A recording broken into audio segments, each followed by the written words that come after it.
This might be the biggest update I've seen come to Brawl Stars in years, so pay close attention if you want to know everything that is coming in this next Brawl Stars update. Let's start off with the brand new ultra legendary brawler Kaze, and yes, you heard that right, she is an ultra legendary, which is a brand new rarity to the game. So what makes an ultra legendary? Well, they said that an ultra legendary will have something very special and totally unique, and for Kaze that means being able to change her entire fighting style at will during a game. Now, this might be the most complicated brawler I've ever had to explain to you, so bear with me and I'll help it all make sense. You can think of Kaze, who is Kenji's wife, as essentially two brawlers in one. Which brawler she is in that moment depends on which form she's in. She has a geisha form and a ninja form. I'll explain each one of them separately. In her geisha form, she dashes with her attack, sort of like a mini Mortis dash, but the twist here is that there is a small portion of her attack where she will deal double the damage. Now, if you hit just the bigger circle, you're gonna deal 1500 damage, but land the shot in the smaller slice called the weak spot, and you will deal 3000 damage per shot. Now, one interesting thing that I saw about this mechanic is that after every shot that she hits in that area, it will rotate clockwise around. However, if she doesn't hit it in that weak spot, then it doesn't move. And this mechanic is going to be the tough part about playing her, and no doubt will take a considerable amount of practice to get good with. But for 3000 damage every shot, I'd say the practice will probably pay off. Now, for her super in geisha form, she throws her fans and it creates a large area where they said that it reduced visibility while in it. And on the video, it showed that outside the circle, things got dark. So it sounds kind of like a reverse Sandy super. So if you're outside the circle, you can see people inside of it. But if you're inside, well, then you can't see out. And also, if you leave the circle, you will get damaged. I didn't see anybody getting damaged while they're in the middle, but there's a ring around the big super, and I bet you if you cross over that threshold, then that's where you will get damaged. Now, while in geisha form, she has a very fast reload speed from the little that we saw, and it also looks like she has a very fast movement speed as well. Now, while in this form, she can switch forms by pressing her gadget, which brings us to form number 2, ninja form. In this one, she will throw 2 daggers in a straight line, and they deal more damage the closer you are to your target. And from what I saw, it looks like it can be about 1000 damage on the low end and up to 1500 damage per dagger up close. And hitting both daggers seems likely since they are so close together and they're moving fast. So 3000 damage per ammo up close sounds pretty dang strong, and 3000 damage is also exactly what her super does as well. For her super in ninja form, she dashes in a long straight line and marks any target that she hits. A few seconds later, this mark will explode, dealing 3000 damage. I could see some situations where this would be pretty useful for like getting out of a close fight where you just walk away, look back, and you know, the person you just marked dies. That will be pretty cool. Although cool guys don't look at explosions. However, in this form, from what I can see, her reload speed is not nearly as fast as her other form, and neither is her movement speed. However, this form does look considerably easier to play. So there's 2 brawlers in one, which is cool and not that hard to understand, but here is where it gets a little convoluted. Her star powers and gadgets are also 2 in 1 as well, and they react differently depending on what form you're in. So technically, there are 4 different effects for star powers, 4 for gadgets, and 2 for hypercharges, and which effect happens depends on the stance you are in for her hypercharge or star power, or what stance you're switching to when you're talking about her gadgets. And yes, this is a lot, but here's how it works. Let's take her first star power, Ancient Techniques, for an example. When you have this star power equipped and are in geisha form, it will make it so that if you hit an enemy with the weak spot of your shot, it will also slow them. But using the same star power when you're in ninja form, when you mark somebody with your super, when it explodes, it will also deal area damage. So 1 star power, 2 effects, depending on the form that you're in. And now the other star power, called Gratuity Included, when in your geisha form and you use your super, it'll also steal 34% of the enemy's ammo, as we see that happen to Belle. Now, while in ninja form, that star power, it will increase the duration of your gadget's effects. Again, 1 star power, 2 abilities depending on the form that you're in, and the same goes for her gadgets. If you're in Geisha and you're switching to Ninja, you will get a 30% speed boost, or if you're in Ninja switching to Geisha, you will heal yourself for 30% of your max health. Her other gadget is called Hensojutsu, and with this, going from Geisha to Ninja grants you 2 seconds of invisibility, while going from Ninja to Geisha, you will dash forward. Pretty cool. And then finally, her hypercharge acts the same way. While in Geisha form, enemies that are caught in your super, the big fan, will take damage over time inside of it, as well as being damaged if they walk out of it. However, while in Ninja form, she will dash faster, as well as when marking somebody, it will instantly deal that damage only if they are also low enough for it to kill them.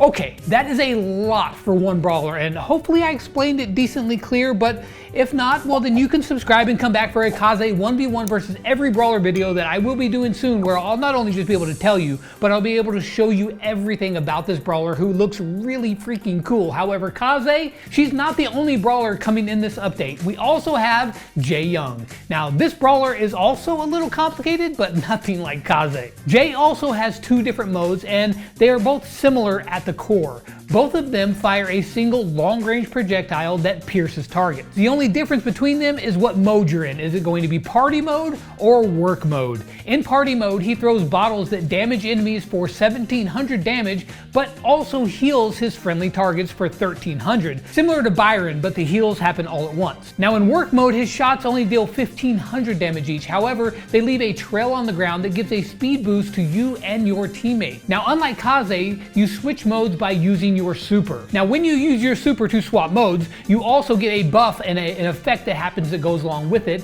and it kind of corresponds to the new mode you're going to.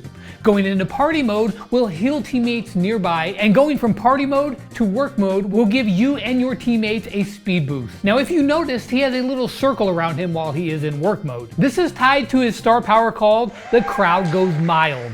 Not wild, because he's not a great singer. The way this works is if his teammates are within that circle, he will get a movement speed boost, and his other star power called High Note will deal more damage to the targets if they are piercing shots. As we see on this shot, where it hits the high safe and it deals more damage than the first target it hits. So maybe you could stack multiple hits at a time and it'll keep dealing more damage. I don't know, they didn't show it, but it makes sense that that would happen. He also has 2 gadgets as well that were shown in the Brawl Talk. One of them increases his main attack damage, while the other one will leave a trail on the ground that slows enemies. Now while he looks to be a little weak with his main shot, the range and the versatility should make him pretty darn good, but again, I will show you everything about him when I put him 1v1 versus every brawler in the game in an upcoming sneak peek. I'll also show you the 8 brand new hypercharges that we are getting. Now for Gus, when he uses his hypercharged super, it will give the shield as normal, but also it will launch balloons in all directions, which will heal teammates as well as damage enemies. Lily's hypercharged super will be able to bounce off of walls, and if it hits somebody, it will transport Lily and that brawler into the Shadow Realm.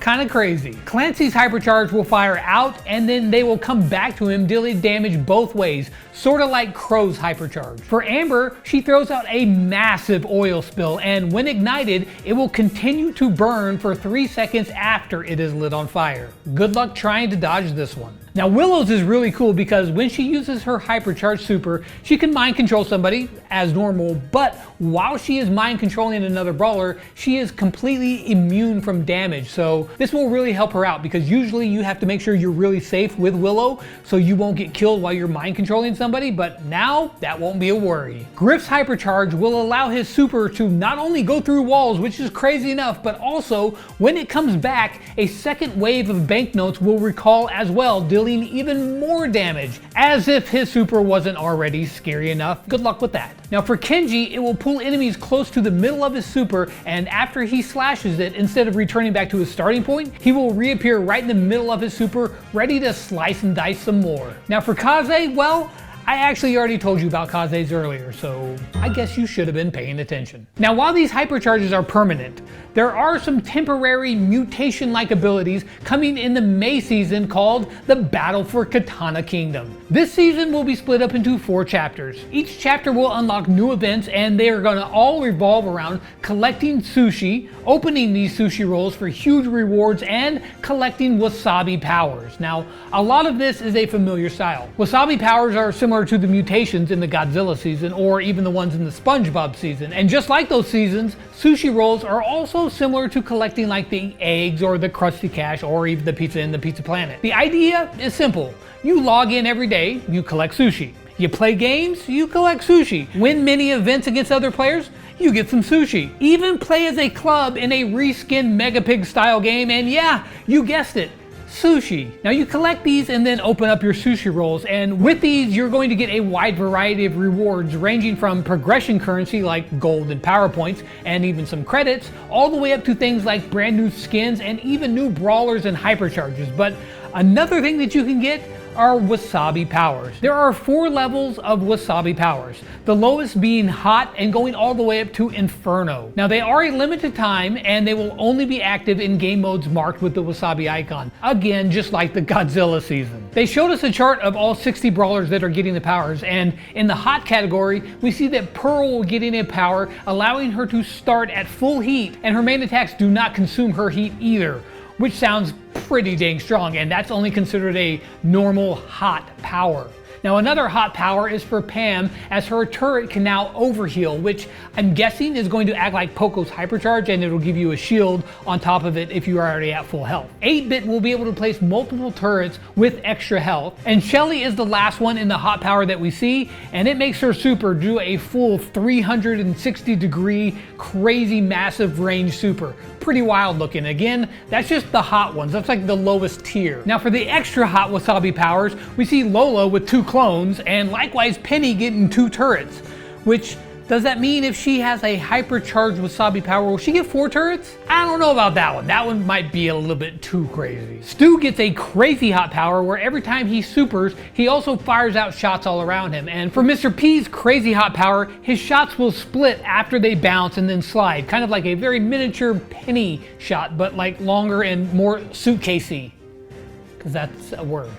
Trust me. Surge gets an Inferno power where he will upgrade from stage 1 to 4, completely skipping stages 2 and 3. For Fang, they said that his super kicks go an extra distance, although I don't think that they showed it off very well. However, Kenji, if you look close, he gets the most insane reload speed that you have ever seen with his Inferno power. And of course, there are like 50 more here that we didn't get to see, but I'll tell you all about them once Supercells allows me to. Now, the more you play, the more sushi rolls you're going to collect, the more powers and rewards you will unlock. But also, by collecting them, it's going to add to a running total, and the more you collect, the cooler your rewards get, including the brand new hypercharged skin upgrade for Oni Kenji, which, by the way, is the only way that you can get this skin is during this event. Now, in the same season, there are also 2 brand new game modes, Samurai Smash and Oni Hunt. For Samurai Smash, the goal is pretty simple. Kill bots and the other team, collect the little dolls to earn points, and then at the end, the team with the most points wins. This will be in both 3v3 as well as 5v5.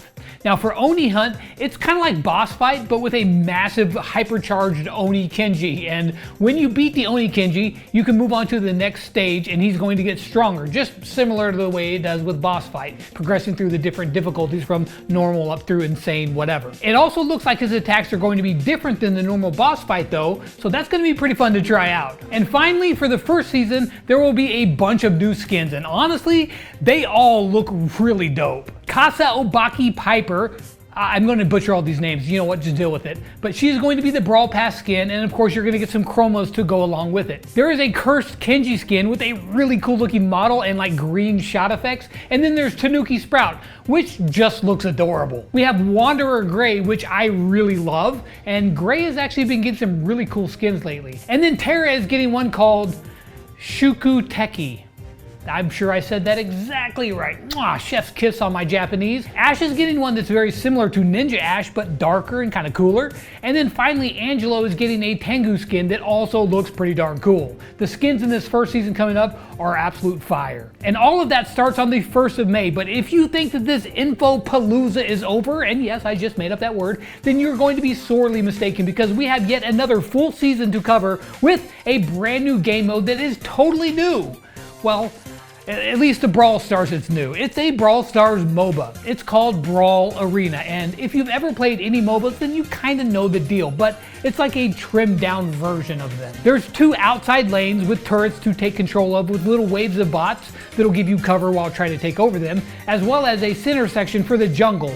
Now, of course, the goal is to take out the other side's base, but along the way, you're going to be leveling up your brawler by, I guessing, killing other brawlers and the bots. You can see the little circles above their head indicating what level they are and the progress towards that level. And I'm assuming that every time you level up, you're going to get stronger as well. There's bots in the jungle area, and killing them gives you progress towards your levels. And eventually, a kaiju can spawn, and the team that takes it down gets a massive buff as well. While the game style is nothing new in the gaming world, it is new to Brawl Stars, and I'm pretty excited to see what their take is going to be like on this well-known game mode, how it's going to play, and how fun it's going to be. They said it was just going to be fun chaos, and that's the kind of chaos that I like. Now, this game mode will be coming with the June season called Crush the Kaiju, and of course, that new game mode will be the centerpiece of the update, but of course, there's going to be a ton of new skins coming with this update as well, including the Brawl Pass skin of the season, which will be for Edgar, and it's called Shin Edgar. And of course, you'll get 2 chromas that come along with it if you buy the Brawl Pass Plus, which if you do, be sure to use code LEX, or at least somebody's creator code. Doesn't cost you anything, helps us out, so I appreciate you and everybody who uses code LEX. It actually does really help support me and my family, so thank you. There's going to be an intergalactic Griff skin, which Griff hasn't gotten very many skins lately, so that's pretty cool. However, the new brawler Finks is going to be getting some mecha skins, which I'm sure are going to be rather expensive, but you're also going to be able to buy the chroma variations along with it, just kind of like Leon and Crow. Clancy is actually not forgotten this time, and he gets a skin called Kaiju Clancy. I don't really like the look of it that much, but I mean, at least Clancy got something. And then Miko is getting a fresh new look with Monstro Miko. But look at his tiny little brain in there. It's kind of like all you Miko mains. So, yeah.